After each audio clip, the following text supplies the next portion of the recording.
Hello there! Welcome to my YouTube channel. Welcome rin po kayo sa aking Preach From Home program. Maganda po ang ating lesson ngayon. Ikinalaman po sa The Way, The Truth, and The Life. So, tara na po. Panoorin po natin.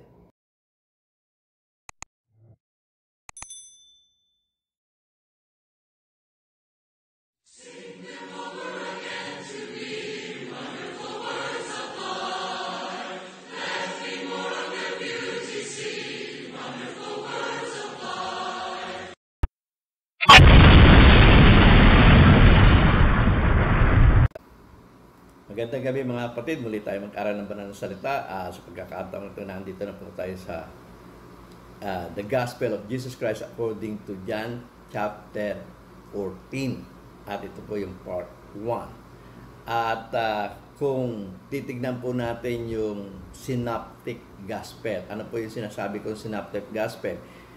Ito'y tinawag ng mga scholar na synoptic gospel kasi itong tatlong ebanghelyo na mababasa natin dito sa libro natin sa Bible ng Bagong Tipan ay nagkakaisa dun sa kanilang kwento, no? Nagkakapare-pareho. Synonymous yung kanilang style ng kanilang pagkukwento tungkol sa ating Panginoong Kristo. Kaya tinawag tong synoptic gospel. At dito nga, si Matthew, si Mark at si Luke ay nagkaisa dun sa kwento na after the Last Supper ay aresto na ng ating Panginoong Kristo. At tingnan po natin dito sa illustration, yung Synoptic Gospel, Matthew, Mark, and Luke, yung kwento nila after dun sa Last Supper, ang susunod na natagpo ng kwento nila ay dun sa aresto. Pero iba po yung kwento ni John, no? In between the Last Supper and the arrest, meron pa pong chapter 14, 15, 16, 17, no? Na ikinwento ni Juan na nangyari. At ito nga yung ikinukwento niya. Now, ito ay may kinalaman doon sa paghahanda ng ating Panginoong Kristo sa kanyang mga disipulo, no, sa kanyang mga alagad, tungkol sa kanyang nalalapit na kamatayan. Inihahanda sila, pinakakalma sila, pinagngangakapuan sila, binibigyan sila ng warning, at ipinagdadasal sila. Ito yung matatagpuan natin dito sa chapter 14 hanggang 17. At ito nga, sisimulan po natin yung ating pag-aaral tungkol dito. At sa verse 1 ng chapter 14, ganito po ang ating mababasa. Do not let your hearts be troubled. Huwag kayong magalumihanan. So, inihanda nga kasi niya yung kanyang mga alagad na huwag maguluhan, no, sa nangyayari. No, kasi after nitong kanilang Last Supper, yun na nga, aarestuhin sila. No, pero bago sila arestuhin ng ating Panginoong Kristo ay pinangaralan muna niya. Binigyan niya muna ng tagubilin. Inaplip muna ng ating Panginoong Kristo ang kanilang moral. At ganito ang ating mababasa sa verse 1, do not let your hearts be troubled. You believe in God, believe also in me. Naniniwala kayo sa Diyos, maniwala kayo sa akin. Kung nananampalataya kayo sa Diyos, manampalataya kayo sa akin. Dito hindi niya binanggit kung anong dahilan kung bakit maniwala sila sa ating Panginoong Kristo. No, sapagkat yung buong aklat ni Juan ay sa kanyang pangangaral ng Ebanghelyo ng ating Panginoong Kristo, ng nangangaral, lagi naman niya sinasabi, ang nagsugo sa akin ay ang Diyos. Ang nagsugo sa akin ay ang Ama. No, kaya kung ano yung sinasabi ko, yun yung pinasasabi ng Ama sa inyo. Tulad rin to nung sinabi niya tungkol kay Moses, no, na maniwala kayo kay Moses, maniwala kayo sa akin. Yun yung mababasa natin doon sa John chapter 5 verse 46. Ganito po ang ating mababasa. If you believe Moses, you would believe me, for he wrote about me. Dito naman sinasabi niya, kung naniniwala kayo kay Moses, maniwala kayo sa akin. Bakit? Siya'y sumulat tungkol sa akin. Ibig sabihin ng ating Panginoong Kristo, kung ano yung pinangangaral ko, yun yung sinabi ni Moses So, hindi kami nagkukontrahan ni Moses. At kayo naniniwala kay Moses, dapat maniwala kayo sa akin. So, ganun rin yung sinasabi niya dito sa verse 1. No? You believe in God, believe also in me. Bakit? Ang dahilan naman ay ano, He sent me. The Father sent me. So, kung ano yung pinasasabi ng Ama, yun yung sinasabi ko. Kung naniniwala kayo sa Diyos, dapat ano, maniwala kayo sa akin. Iisa lang naman po yung mensaheng ipinararating ng Ama sa pamamagitan ko. Kaya kung naniniwala kayo sa Ama, maniniwala kayo sa Diyos, maniwala kayo sa akin. At sa verse 2, ay ganito yung ating mababasa. Sa King James Version, ang sinabi ni King James Version o yung translation ni King James Version ay, in my Father's house there are many mansions. Dito sa NIV, ganito po ang ating mababasa. My Father's house has many rooms. No, yung bahay ng aking Ama ay maraming kwarto. No? If that were not so, would I have told you that I am going there to prepare a place for you? Sabi niya, kung hindi ito totoo, bakit ko pa sasabihin sa inyo na na pupunta ako doon at ipaghahanda ko kayo ng dakong kalalagyan. No? Ipaghahanda kayo ng kanya-kanya yung kwarto. So, totoo ito. At ito'y totoo na yun yung nasa sangkalangitan. Lahat ng tao ay merong kanya-kanyang lugar sa sangkalangitan. At yun nga yung gagawin ng ating Panginoon. At dito sinasabi niya na pupunta ako doon. Sinasabi niya na mamamatay ako.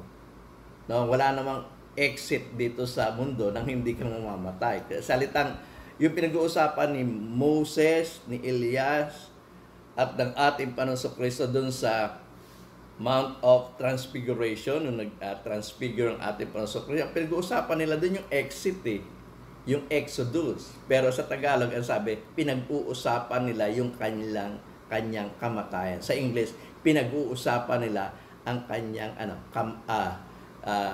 they were talking about his death.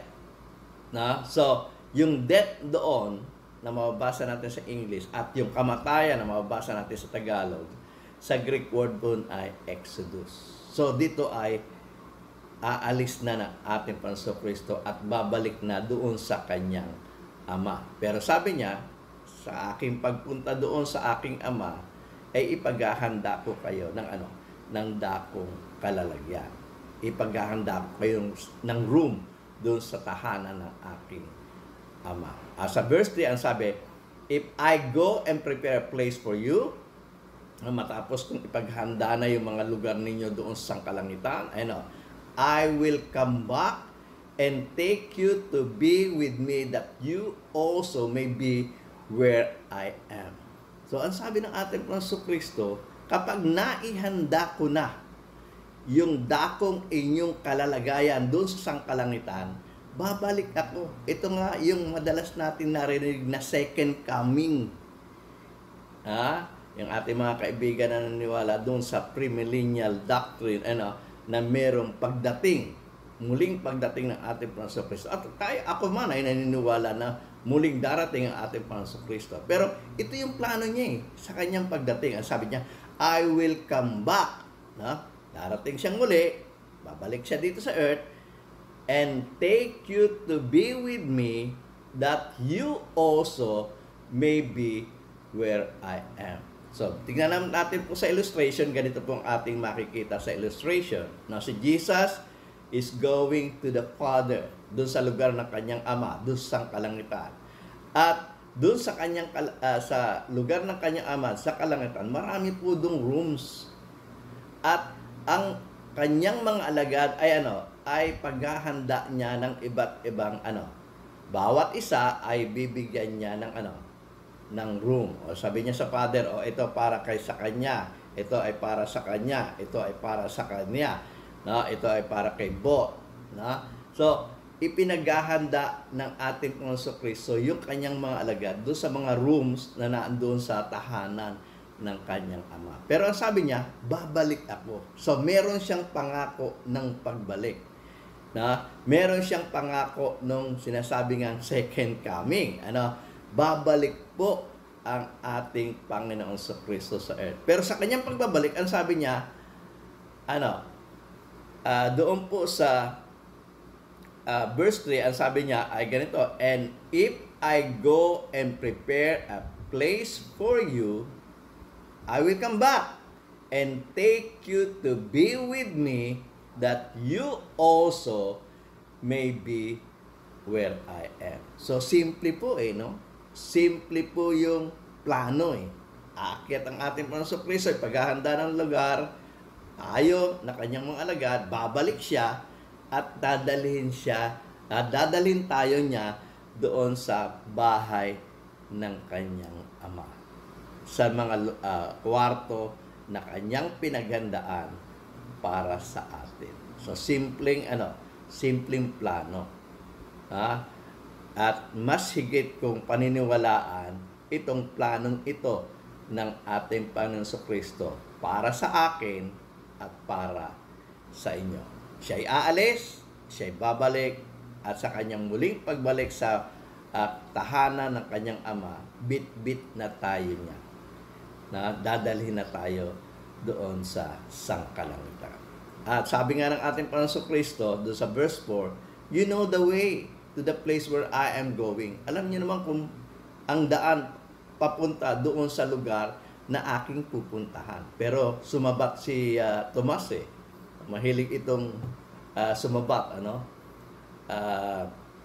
at dito sa pagsabat ni Tomas, ang sabi ay ganito. Thomas said to him, Lord, we don't know where you are going. So how can we know the way? O sabi ni Tomas, hindi naman namin alam kung saan ka pupunta Wala pang GPS noon. Okay? Hindi namin alam kung saan pupunta Paano namin malalaman yung daan papunta doon sa iyong pupuntahan? Kaya sinagot siya ng ating Panginoon Kristo sa verse 6 ay ganito. Jesus answered, I am the way. I am the truth. I am the life. No one comes to the Father. No one comes to where I am going except through me. Kaya nga kakaunin ng ating Panginoon Kristo Siya yung daan. So gusto makarating sa Ama, dapat sumampalataya ka kay Jesus. Siya ang daan. Siya yung ilaw na iyong lalakaran para hindi ka maligaw. Siya yung katotohanan. Kasi siya yung salita ng Diyos. Natatandaan niyo ang sabi ng ating Panginoon Kristo, pakabanalin mo sila sa katotohanan, ang salita mo, ang katotohanan. So, siya yung salita ng Diyos, siya yung katotohanan. At dito, hindi tayo maliligaw sapagkat siya na nga yung daan, siya pa yung katotohanan. At hindi lang siya yung daan, hindi lamang siya yung katotohanan, siya pa yung buhay. Ang tinutukoy na buhay dito ay buhay na walang hanggan. So, para tayo makarating sa Ama, ay dadaan tayo sa daan, si Jesus, dapat nating malaman ang katotohanan at dapat qualified tayo doon sa buhay na walang hanggan. At walang makagagawa nito maliban kay Jesus. Kaya nga, sabi niya kay Tomas, sabi ni Tomas, hindi namin naman alam kung daan papunta ron Sabi niya kay Tomas, ako na nga yung daan dadaan lang kayo sa akin. Kasi ako yung ilaw. Kasi kung nasa kadiliman kayo, maliligaw kayo. Ako yung ilaw, ako yung daan tungo sa sangkalangitan. At kung hindi niya pa po napapanood sa chapter 1 ng John, ng part 2, panoorin niyo po itong video ito ng Word Life Light. At dito ay ipaliliwanag ang may kinalaman dito sa I am the way, the truth, and the life. So, yung word, yung po yung yung truth, yung life, yung buhay na walang hanggan, at yung life, yung po yung way. At dito matutunghayan po natin. So, kung hindi pa po ninyo napapanood ang video ito, sana po ay panoorin nyo. So, sabi niya nga ang sabi niya doon sa verse 6, I am the way, the truth, and the life. No one comes to the Father except through me. Ibig niya sabihin, walang maliligtas na tao maliban sa akin eh, kundi dadaan sa akin. Sapagat wala namang ibang pangalan sa silong ng langit na sukat nating ikaliligtas. Walang pangalan sa silong ng langit na sukat nating magiging daan para makarating tayo sa kalangitan, kundi ang ating Panginoong Hesukristo. At mababasa natin yan sa Acts chapter 4 verse 12. Ganito po ang ating mababasa. Salvation is found in no one else. For there is no other name under heaven given to mankind by which we must be saved. So, walang daan at walang kapangyarihan, walang pangalan sa silong ng langit na sukat nating ikaliligtas maliban sa ating Panginoong Kristo. Kaya dapat meron tayong paniniwala, meron tayong pananampalataya sa ating Panginoong Kristo. Kaya nga sinasabi ng ating Panginoong Kristo, kung naniniwala kayo kay Moses, maniwala kayo sa akin. Kung naniniwala kayo sa Diyos, maniwala kayo sa akin. Sapagkat ang Diyos ang nagsugo sa akin, ang Moses na ito ang nagsulat ng mga bagay tungkol sa akin. At ang mga bagay na sinulat ni Moses tungkol sa akin ay may kinalaman sa kaligtasan ng inyong mga kaluluwa.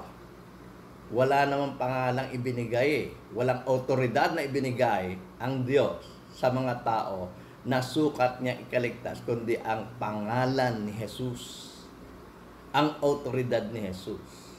At siya nga yung daan, katotohanan at ang buhay. Hindi ka naman makakarating sa Ama kung hindi ka dadaan sa Kanya. Hindi ka makakarating sa Ama kung hindi mo mapapaniwalaan o hindi mo mapapakinggan yung katotohanang ipangangaral niya. At hindi ka makakarating sa Ama kung hindi ka qualified dun sa buhay na walang hanggan na ibibigay ng anak ng Diyos. Kaya nga, ito ay sinasabi ng ating Panginoong Kristo sa kanyang mga alagad na sigurado na kayo, ako yung inyong daan, ako ang inyong katotohanan, ako ang inyong buhay. Hindi naman kayo makakarating sa Ama kung hindi sa pamamagitan. So, sa verse 7, ang sabi po ng banal na kasulatan ay ganito. If you really know me, kung kilala nyo ko, you will know my Father as well. For now on, or from now on, you do know Him and have seen Him. Kung tunay na kilala nyo ako, dapat kilala nyo rin yung ang aking Ama.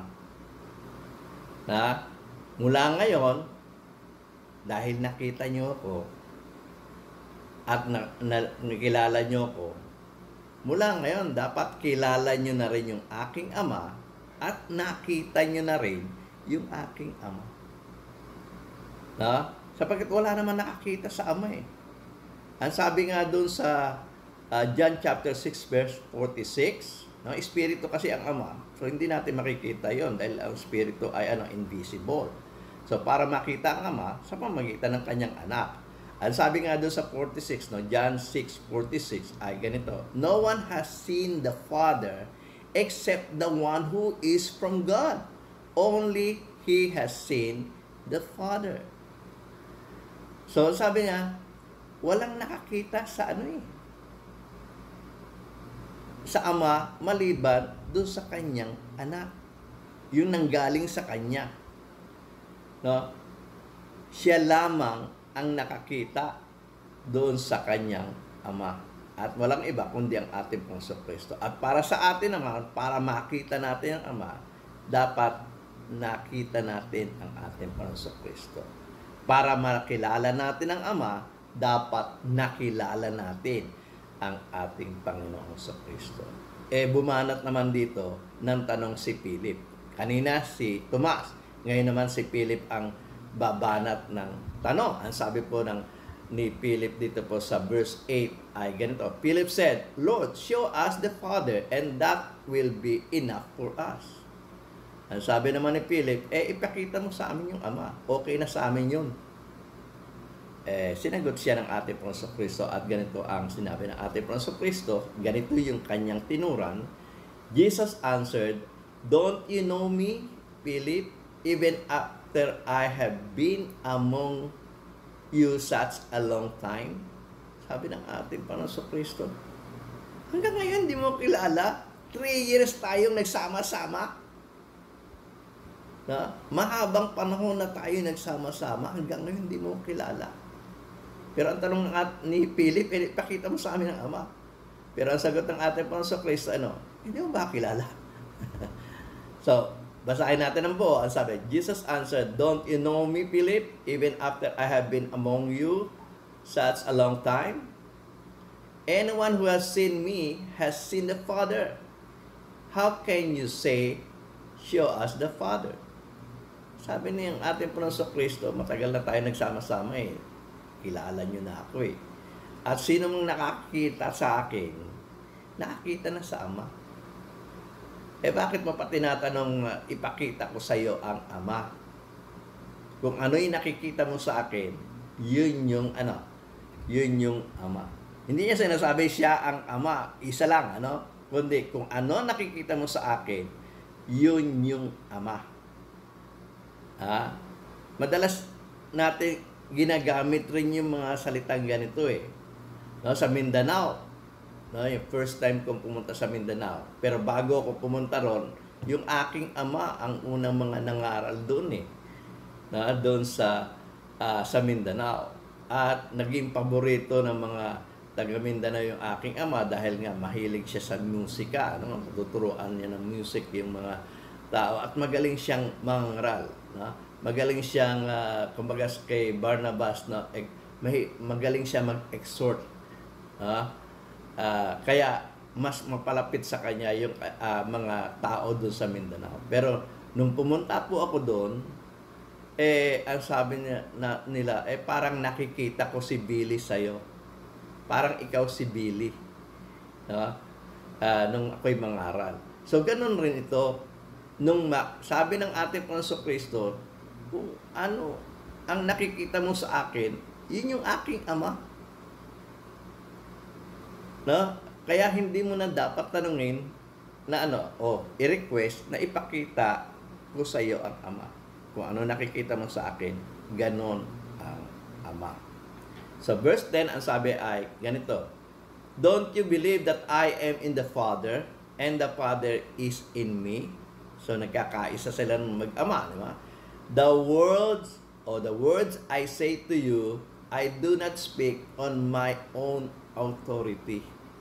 Yung mga salitang sinasabi ko sa inyo, hindi yun sa sariling akin Rather, it is the Father living in me who is doing His work. Pati yung mga gawa kong ginagawa dito sa mundong ito, gawa yun ng aking Ama. Nire-representa ko yung aking Ama. Sa ibang banda ng sulat ni Juan, dun sa John chapter 5 verse 19, ganitong ating mababasa. Jesus gave them this answer, "Very truly, I tell you, the Son can do nothing by himself. He can do only what he sees his Father doing, because whatever the Father does, the Son also does." Kung ano yung ginagawa ng Ama, yun rin yung ginagawa ng anak. So hindi makagagawa ang anak dito sa lupa nang hindi ino-authorize ng kanyang Ama. At yung mga gawang nakikita niya sa kanyang Ama, yun din yung gawang ginagawa niya. Kaya nga yung sinasabi ni Philip na ipakita mo sa akin ang Ama, yun nga ang sinagot ng ating Panginoon Kristo. Ang nakakita sa akin, nakakita na sa Ama. At ang nakakita ng mga gawa ko, yun rin yung gawa ng Ama. Kaya nga doon sa verse 11, ganito po ang ating mababasa. "Believe me when I say that I am in the Father and the Father is in me. Or at least believe on the evidence of the works themselves." Kung ano yung mga ginawa ko, maniwala kayo. Kung ano yung mga tandang ginawa ko, paniwalaan nyo. At kung hindi nyo pa napapanood po itong video ito, The 7 Signs, panoorin nyo po.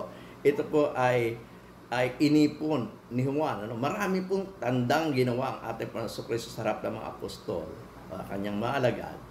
Pero hindi isinulat niya ni Juan. Pumili lang po siya ng 7 signs. Sabi ni Juan, sapat na ito para maniwala ka na si Jesus ang Kristo, ang anak ng Diyos. At yung 7 signs na yon, yun nga yung sinasabi ng ni Jesus na at least paniwaraan nyo yung mga tandang ginawa ko. Yung mga gawa na ginawa ko sa mundo ito. Ito yung papatunay tungkol sa aking Ama. At tungkol sa akin rin. Bilang si Jesus, ako ang Kristo, ang anak ng Diyos. Sa verse 12, ganito po ang ating mabasa. Very truly, I tell you, whoever believes in me will do the works I have doing, and they will do even greater things than these, because I am going to the Father. So, dito tahasa ng sinasabi ng ating Panginoon Kristo na I am going to the Father. Pupunta na ako sa sangkalingitan. Ibig sabihin, mamamatay na ako. At dahil sa mamamatay na ako, dapat kung naniniwala kayo sa akin, gagawin niyo yung mga bagay na ginawa ko. At naniniwala ako na mas higit pa ninyong magagawa, mas mahihigatan pa ninyo yung gawa na aking ginawa. Pag may kinalaman sa Ebanghelyo, totoo naman po yung sinabi ng ating Panginoon Kristo.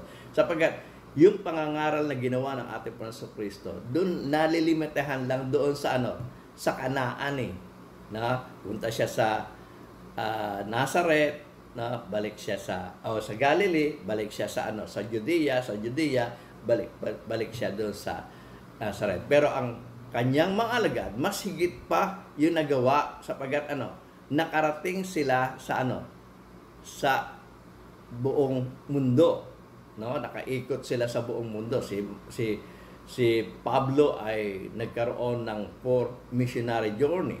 Meron pang hidden na 5th missionary journey na hindi na naikwento, pero may mga evidence na meron pang 5th missionary journey si Apostol Pablo. So mas nahigitan nila na yung trabaho ginawa ng ating Panginoon Kristo. Muli kong babasahin sa verse 12, ang sabi, very truly I tell you, whoever believes in me will do the works I have been doing, and they will do even greater things than this, because I am going to the Father. So aalis ako, iiwan ko na sa inyo yung trabaho. Yun ibig sabihin ng ating Panginoon Kristo. Alis ako, iiwan ko na sa inyo yung trabaho. Pero hindi niya pababayaan yung kanyang mga alagad, na kahit na andun na siya sa langit, susubaybayan niya pa rin yung kanyang mga alagad doon sa trabahong ipinagtagubilin niyang gawin ng kanyang mga alagad. Kaya nga doon sa 13, sabi, and I will do whatever you ask in my name, so that the Father may glorified in the Son. Totoo naman po yun. Kung babasahin niyo po yung buong aklat ng gawa, makikita niyo kapag na kinakabahan o natatakot yung kanyang mga alagad at mga nanalangin, ipinararamdam ng ating Panginoon Kristo na hindi sila pinababayaan. So, nakasubaybay ang ating Panginoon Kristo. Bagaman siya ay pupunta sa kalangitan, sa bahay ng kanyang Ama, na ipaghahanda ang kanyang mga alagad ng dakong kalalagyan, kahit na andun siya at naandito tayo sa earth, ay hindi tayo niya pababayaan. Ano man ang ating hilingin na may kinalaman doon sa pangangaral ng Ebanghelyo, ipagkakaloob niya sa atin. O kagaya ngayon, pandemya. Kagaya na ngayon na sumasalanta yung COVID-19 at nagkakaroon pa ng mga variants, nag-mutant yung coronavirus, at tayo ay dapat mag-stay sa bahay. Hindi nasagkaan, hindi nakontrol, hindi napigilan nung ating pag-i-stay home yung pangangaral ng Ebanghelyo. Bakit? Dumating nga si COVID, pero naandyan na po ang social media. Na, na kahit na andito tayo sa sarili nating tahanan, pwede pa tayong mangaral sa pamamagitan ng ng YouTube, sa pamamagitan ng ng FB at iba pang mga social media. So hindi po nasagkaan. So yung pangangailangan natin sa pangangaral ng ebanghelyo ay naisusupply pa ng ating Panginoong Kristo. Hindi tayo pinababayaan. Kaya miski nasa bahay tayo, pwede pa rin tayo mangaral sa buong mundo. Maipangaral ang ebanghelyo sa lahat ng kinapal. Ang sabi nga doon ng ating Panginoong Kristo sa 14, you may ask for anything in my name and I will do. To equip us doon sa pangangaral ng ebanghelyo, manalangin tayo sa Kanya at ipagkakaloob niya yung mga bagay na kakailanganin natin sa ating pagpapalaganap ng Kanyang ebanghelyo. Sa ating paggawa ng Kanyang mga gawa na iniwan niya sa atin. Kaya nga doon sa doon sa Matthew chapter 28, matapos siyang mamatay, ilibing at mabuhay, at bago siya umakyat sa langit, bago siya pumunta doon sa kanyang ama, ganito yung kanyang sinabi. Sa Tagalog ko na po babasahin. At lumapit si Jesus sa kanila at sila'y kanyang kinausap na sinasabi, ang lahat ng kapamahalaan sa langit at sa ibabaw ng lupa na ibigay na sa akin. Dahil dito, magsiyaon nga kayo at gawin ninyong mga alagad ang lahat ng mga bansa. Ano yung trabahong ipinagtatrabaho sa atin? Gawing alagad ang lahat ng mga bansa. Paano tayo magagawa yun? Kung gaya nitong pandemic, nasa bahay lang tayo. We still can do itong tagubilin na itong ng ating Panginoong Kristo. Paano? We can still preach from home using the social media, using the YouTube, using the FB. So, hindi masasagkaan yung tagubiling ito ng ating Panginoong Kristo. Sabi niya, dahil dito, magsiyaan nga kayo at gawin ninyong mga alagad ang lahat ng mga bansa na sila'y inyong bautismohan sa pangalan ng Ama, ng Anak, at Espiritu Santo, na ituro ninyo sa kanila na kanilang ganapin ang lahat ng mga bagay na inutos ko sa inyo. At sabi niya, at narito, ako'y sumasa inyong palagi hanggang sa katapusan ng sanlibutan. So, bagamat siya naando sa langit,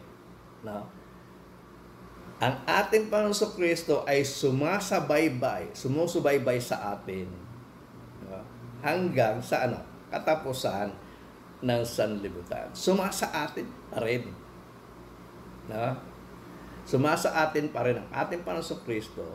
Ginagabayan pa rin tayo, ini-equip pa rin tayo sa mga bagay na kakailanganin natin. Matupad lang yung itinatagubilin sa atin ng Panginoon na yung kanyang mga gawa, yung pangarang ebanghelyo ay gawin din natin. At naniniwala siya na mas mahihigitan pa natin ang kanyang ginawa. At totoo naman po yun. At yun ang dapat nating makita sa bagay nito. So, pagkatapos ng banal na hapunan, ito yung sinasabi ng ating Panginoong Kristo, mamamatay na ako. Itinatagubilin ko sa inyo ang aking gawa. Kung naniniwala kayo sa akin, gawin nyo ang aking gawa. At naniniwala ako na mas higit pa ninyong magagawa yung aking ginawa. At patuloy niyong gawin ang bagay nito. Ipangaral ang ebanghelyo sa lahat ng kinapal, ang sinumang sumampalataya at mabautismohan ay maliligtas. Gawing alagad. At kung ikaw na hindi pa alagad ng ating Panginoong Kristo, kung gusto mong maging alagad ng ating Panginoong Kristo, hayaan mong maituro namin sa iyo ang daan, ang katotohanan, at ang buhay. hayaan yung maituro namin sa inyo ang Ebanghelyo at kung kayo sasampalataya at mababautismuhan, kayo'y magiging alagad ng ating Panginoong Kristo at kayo'y maliligtas. Maraming salamat po sa inyong pagpapahiram ng inyong mga tenga upang mapakinggan ang lesson na ito. At maraming salamat sa inyong mga mata na nanood ng video ito. Sana po ay nagustuhan po ninyo. At sana po ay magkita-kita tayo muli sa susunod pang mga video na atin pong i-upload. Kung nagustuhan niyo po ang video ito, sana po ay mag-subscribe kayo at i-ring nyo na rin po yung bell para sa ganon ay kung meron po kaming mga bago pang mga video na akin pong i-upload ay ma-notify kayo at i-like nyo na rin po kung nagustuhan nyo po ang video ito. At kung maaari ay i-share nyo na rin po ito sa inyong mga kaibigan para sa ganon sila man ay makapanood ng mga video ito. At sana po ay kung meron po kayong comment, sana po ay mag-comment kayo. Muli, ako po si Nehemio Sayuhay. Ako po ay taos-pusong nagpapasalamat sa inyo at sana po ay panoorin nyo na rin po yung video ito na sa inyong harapan at pindutin nyo na rin po itong bilog para sa inyong mga subscription. Maraming salamat po.